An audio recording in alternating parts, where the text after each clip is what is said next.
1982 में रिलीज हुई फिल्म नदिया के पार आज भी बेहतरीन फिल्मों में से एक गिनी जाती है। इसी फिल्म की तर्ज पर हम आपके हैं कौन मूवी भी बनी और सलमान माधुरी लोकप्रिय हुए। यह फिल्म पूरी तरह पारिवारिक फिल्म थी जिसे आज भी बड़े चाव से देखा जाता है। फिल्म रिलीज हुई थी तब टिकट खिड़की पर घंटों खड़े होकर लोग इस फिल्म की टिकट के लिए मशक्कत करते थे। भोजपुरी मिश्रित हिंदी में इसके संवाद और गाने काफी हिट हुए थे। उत्तर प्रदेश के जौनपुर में इस फिल्म की शूटिंग की गई थी। तब सचिन और साधना बिल्कुल फ्रेश चेहरे थे। इस फिल्म ने न केवल उत्तर प्रदेश बल्कि बिहार में बल्कि पूरे देश में ब्लॉकबस्टर होकर यह साबित कर दिया था कि नॉर्मल चेहरे भी तरक्की पा सकते हैं। फिल्म की रिलीज के इतने साल बीत चुके हैं, लेकिन क्या आप जानते हैं इसमें काम करने वाले सितारे अब कहां हैं और कैसे दिखते हैं? साधना सिंह यानी गूंजा। फिल्म नदिया के पार की गूंजन तो आपको याद ही होगी। गूंजा का किरदार निभाने वाली यह हीरोइन थी साधना सिंह। नदिया के पार साधना की डेब्यू फिल्म थी। साधना को इस फिल्म के लिए काफी सराहना मिली थी। इसके बाद उन्होंने करीब 20 फिल्मों में काम किया। इसमें जुगनी और मुक्काबाज जैसी फिल्में शामिल हैं। साधना लंबे समय से लाइमलाइट से दूर हैं। साधना का सपना हीरोइन बनना नहीं था, इसलिए सफल डेब्यू के बाद उन्होंने गिनती की कुछ फिल्में और की और बॉलीवुड को छोड़ दिया। इसके बाद उन्होंने टीवी का रुख किया। साधना सिर्फ एक बेहतरीन हीरोइन ही नहीं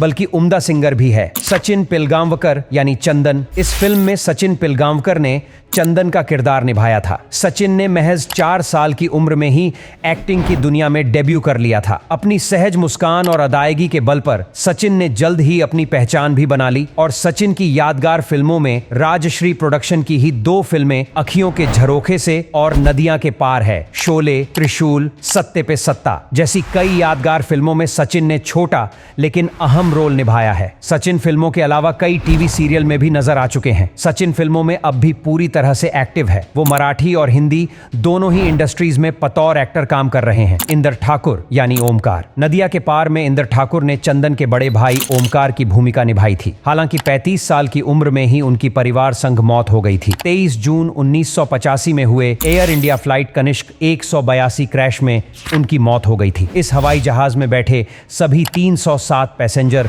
और 22 क्रू मेंबर्स की मौत हो गई थी। यह एक साजिश के तहत किया गया हमला था। मिताली यानी रूपा फिल्म में ओमकार की शादी वैद्य की बड़ी बेटी रूपा से होती है। रूपा का किरदार मिताली ने निभाया था। मिताली ने नदिया के पार के अलावा ले चल, अपने संग जैसी फिल्मों में काम किया। शीला शर्मा यानी रज्जो। शीला शर्मा ने कई फिल्मों और सीरियल में काम किया है, लेकिन नदिया के पार में रज्जो का किरदार उनके यादगार किरदारों में से एक है। शीला ने महाभारत में देवकी का किरदार निभाया। शीला की पहली फिल्म 1982 में आई सुन सजना थी, लेकिन पहचान उन्हें उसी साल रिलीज हुई फिल्म नदिया के पार से मिली थी। लीला शर्मा यानी काकी लीला शर्मा बेहद खूबसूरत अभिनेत्री थी, लेकिन उन्होंने कभी कोई लीड रोल नहीं निभाया। ऐसा नहीं था कि उन्हें लीड रोल ऑफर नहीं हुए, बल्कि उन्होंने करने से ही मना कर दिया था। इसके पीछे की वजह कही जाती है कि लीला मिश्रा को पराये मर्दों को छूना बिल्कुल भी पसंद नहीं था। यही वजह थी कि वह हमेशा ही माँ, मौसी, नानी और चाची वाले किरदारों में नजर आती थी। नदिया के पार में उन्होंने काकी का किरदार निभाया था। लीला मिश्रा का निधन 17 जनवरी 1988 को